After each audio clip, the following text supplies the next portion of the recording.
Well, hi there, kiddos. We are going to talk about slopes of parallel and perpendicular lines today, which is a fairly easy concept, but it is new and it's different. So the first thing I want you to do on your notes is I want you to go ahead, pause this video, and I want you to do number one, parts A and B really quick, because that's something you can do by yourself, and then start this video back up. We'll pick up there and go from there.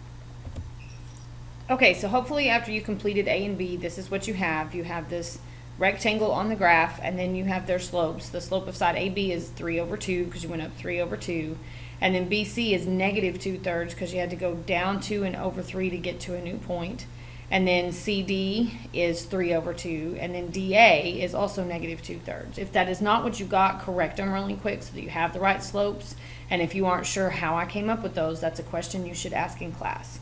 So now what we're going to do is we're going to compare those slopes, and we're going to talk about what do we notice as we compare them. And so I'm going to keep this up here so we can see it, but we're going to compare the slopes between line AB and line CD. So this one and this one. Well, if you notice, the slopes from line AB and line CD, they're the same. Their slopes are exactly the same. And if you go up and look at the picture, AB and CD are going to be parallel lines, because these two lines, if I were to extend them and keep them going, they would never cross one another. So you have two parallel lines. They're parallel. The lines are parallel. And this right here is the symbol for parallel. So you don't have to write out the whole word. It's two lines that are parallel to each other. And then their slopes are the same, because both of them had a slope of 3 over 2. So now we're going to compare BC and DA. Well, BC and DA also have the same slopes. So let's go up here and look at where they are. Well, BC is this line and DA is this line. And if you look at those are also parallel lines because they are opposite sides of that rectangle. And if I extended those, they would never cross one another. So again, I have parallel lines and my slopes are the same. Isn't that cool? Now they're going to have us compare the other two sets. We're going to do CD and DA first. So these two right here. If you look at CD and DA, let's just look at the lines first. If I compare CD and DA, these two lines meet at a right angle right here. And I know that it's a right angle because that's a rectangle. And rectangles have 90-degree angles. So they meet at a right angle. And whenever I have two lines that meet or intersect at a right angle, they are perpendicular lines. So those two lines are perpendicular to each other. And if you look at their slopes, they're not the same. What they are, number one, they're opposites of each other. One is positive, one is negative, and they're flipped over. They're what we call reciprocals, because CD is 3 over 2, but then to get DA, I flipped it and did 2 over 3. So CD and DA are what we call perpendicular lines, and the symbol for perpendicular lines is this upside down T, which is way easier to write than the word perpendicular, by the way.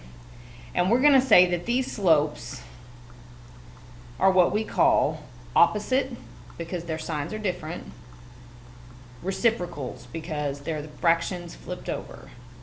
So I took the fraction, changed the sign, flipped it over. So now let's look at AB and BC. Well, AB and BC also have opposite reciprocal slopes. I have positive 3/2, negative 2/3. And if I look at the picture, AB and BC also meet at a 90-degree angle, which means they are perpendicular lines. So this one is the same thing. My lines are perpendicular, my slopes are opposite reciprocals. I put the little quoties so I didn't have to write it again. It would be good if you wrote it again. So what can we conclude? Well, what we can conclude about the lines of the slopes of parallel lines is that if I have two parallel lines, the slopes are equal. Anytime you have two parallel lines, their slopes will always be the same. If you know the slope of one, you know the slope of every line parallel to it. Perpendicular lines, the slopes are opposites because they have to have different signs. One must be positive, one must be negative, and they have to be reciprocals, so you have to flip the fraction over. So they're opposite reciprocals. And if two lines are perpendicular, then the product of their slopes, so if I multiply their two slopes together, I will get -1.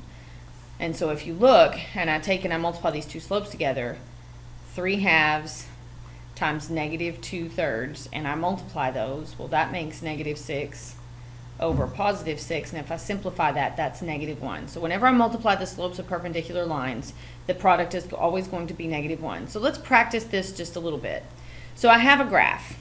And the first thing they want you to do is find the slope of the line. So I'm going to give you just a second, find the slope of that line. So you might want to pause, plot your points, and do your rise over your run. So I used these 2 points, this point and this point. I did my rise over my run, and I got that it was 3/6 or 1/2. So the slope of my line is 1/2. So a slope of a line parallel to that, since they're going to be parallel lines, also has to be 1/2 because parallel lines must have the same slope. If I want the slope of a perpendicular line, in order for them to cross at a 90-degree angle, that line has to go the other direction, which is why the sign changes. So it becomes a negative, and then I flip over my slope. So instead of 1/2, I do 2/1, and if you want to simplify that, you can just say it's -2. So these are now opposite reciprocal slopes. And you can check them and make sure the original slope was 1/2, the perpendicular slope was -2/1, and when I multiply that, I get -2/2, which is -1. So yes, they check. So let's do it again, but this time let's do it with a table. So we're going to use a table. We're going to first find the slope, and I'm going to just do this with y'all. We're going to do change in y over change in x so that we can get the slope of this line. So right here, my change in my y values from 28 to 12. Since they are getting smaller, it's going to be negative. That's a change of -16. And then my change here from -3 to +1 is a change of +4, because those are getting bigger. So my change in y over change in x, which is my slope, is going to be -16/4, which is just -4. So the slope of this line is -4, or if you want to get real specific, you can say -4/1. That might help you with the perpendicular line to put it over 1. But the slope of a line parallel to that, guess what? It's still -4 because parallel lines have the same slope. The perpendicular line is where we have to change things. So I change the sign, so it's going to be positive. And instead of 4/1, it becomes 1/4. And you can test your perpendicular slopes. The original slope was -4/1.